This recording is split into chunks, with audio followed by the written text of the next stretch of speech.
Okay, 1, 2, 3. First mong future, if mabubuntis ka ba kahit walang matres? Inday Sara to, at hindi siya naka-reverse. Okay, sa future na to, sinasabi lang dito yung identity mo, anak. Sinasabi dito yung identity mo kung ano ka. Hi Cedric, thanks po sa rose na 50. Ayan. So, ang pinapakita dito is part ka nga ng community na ganon. Sa our colorful community. Ayan.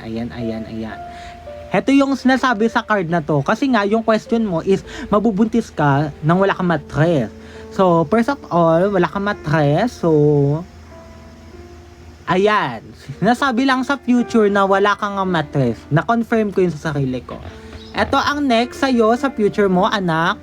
Naka-reverse card siya na marisra ka. Nak, mahihirapan ka, anak. Mahihirapan ka kung ayun ang goal mo, like mabuntis ng kahit walang matres.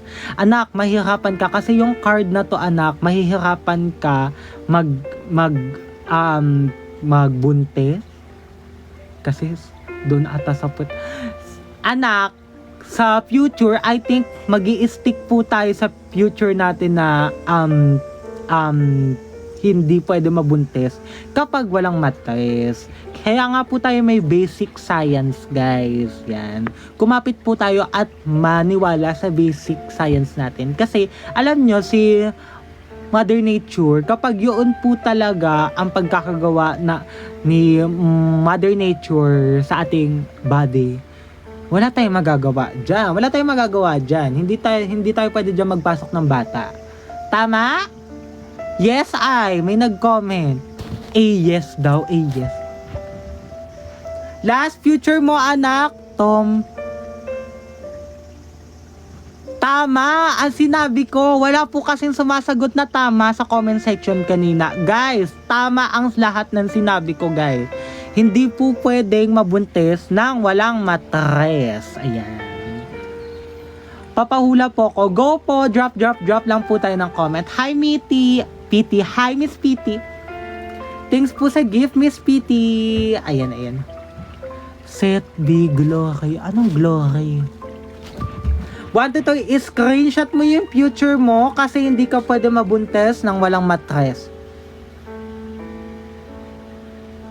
Hindi pwede. Or baka pwede magpa-surgery kasi wala po kong alam sa mga surgery na.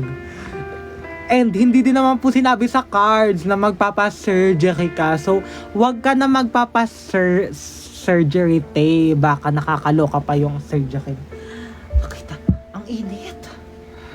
Diyos ko.